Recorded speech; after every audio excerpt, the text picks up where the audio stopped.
రాశి మీ అందరికీ గుర్తుందో లేదో గానే ముందు బాలనటిగా సినిమాల్లో నటించి ఆ తర్వాత ఏజ్ కంటే ఎక్కువ బరువైన పాత్రల్లో చేసి వెంటనే పెళ్లి చేసుకొని సెటిల్ అయిపోయింది. ఆ గ్యాప్ లో చాలా బరువెక్కింది. ఇప్పుడు కొంచెం తగ్గిందనుకోండి.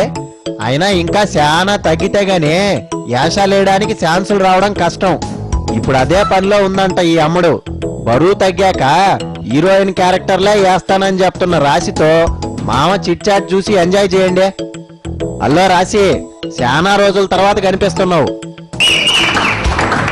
ఇంకా సన్నబడాలి గానే మళ్ళా ఓసారి వెనక్కెళ్ళి ముందుకురా.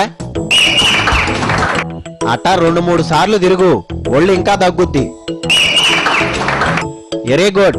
ఇవన్నీ ఎందుకంటే నీ పర్సనాలిటీ ఇంకా బాగా తగ్గాల. అప్పుడే కూర్చున్నావేంది? లేచి నడు. నువ్వు చాలా మంచి పిల్లవే. పెళ్ళయ్యాక సినిమాలు ఎందుకు మానేశావు? కారణం అంటే ఏం లేదండి, బాగా పెరిగిపోయి మానేశావు అనుకున్నా. మరి ఇన్ని రోజులు ఏం చేశావు? మొత్తానికి నేను మూవీస్ అన్ని కూడా స్టాప్ చేసేసి పక్క ఫ్యామిలీ లైఫ్ ని లీడ్ చేశాను. నీ ఫ్యామిలీ సంగతి చూసుకోకుండా పక్కోళ్ళ ఫ్యామిలీ గురించి నీకెందుకు? లైఫ్ ని లీడ్ చేశాను. ఓహో అట్టాగా, నేను ఇంకా ఏరే అనుకున్నా. దాదాపు 7-8 years అయింది నేను మూవీస్ ఏం చేయక. ఆ టైంలో సినిమాలు చేయాలని ఎవరు అడగలేదా? చాలా ఆఫర్స్ వచ్చినాయి, బట్ ఎందుకో ఇంట్రెస్ట్ అనిపించలేదు నాకు. ఆంటీ, అక్క, అమ్మమ్మ యాసాలు చేయమని అడిగారా? ఎందుకంటే రీఎంట్రీగా వచ్చినప్పుడు నాకంటూ ఎందుకు నేను చాలా హీరోయిన్ ఓరియంటెడ్ మూవీస్ ఎక్కువ చేశాను. బానే చేసావు గానే తొందరగా అవుట్ అయిపోయావు కదా. సో మళ్ళీ నేను రీఎంట్రీ అయినప్పుడు నా ఫ్యాన్స్ ఎవరు డిసప్పాయింట్ అవ్వకుండా ఉండాలి అనే క్యారెక్టర్ కోసం వెయిటింగ్. అట్టా అయితే నీ రీఎంట్రీ అయినట్టే. అయినా నీకు ఇప్పుడు హీరోయిన్ యాసాలు ఇచ్చే ప్రొడ్యూసర్లు ఉన్నారంటావా? అండ్ మధ్యలో కూడా నేను చాలా పుట్ ఆన్ అయిపోయాను వెయిట్. తగ్గితేనే ఇట్టా ఉన్నావంటే అప్పుడు నడుస్తుంటే భూమి ఊగిపోయేదే. దానివల్ల నేను ఎక్కడ ఫంక్షన్స్ కూడా ఏది అటెండ్ అయ్యేదాన్ని కాదు. మంచి పని చేసావు.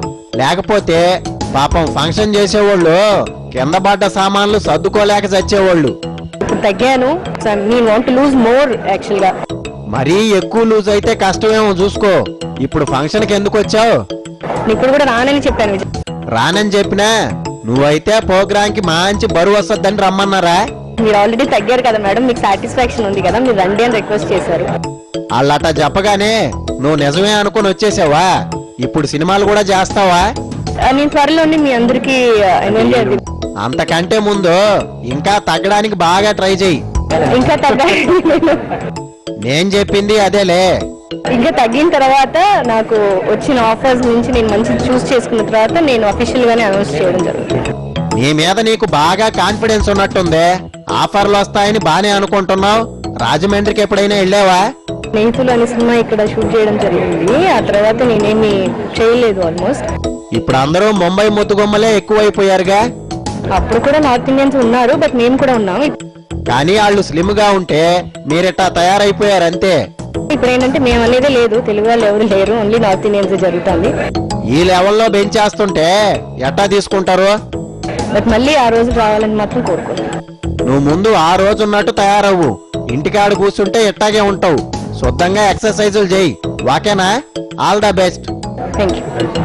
వాకే, బాయ్. ఇది ఇయాల్టి మామయ్య. ఏదో 4 మాటలు చెప్పి నలుగురిని నవ్వించాలనే యావే తప్ప ఎవరిని కించపరచాలని కాదు. అర్థం చేసుకుంటారుగా. Thank you. నెక్స్ట్ ఎపిసోడ్ తో మళ్ళీ మీ ముందుంటాను. బాయ్.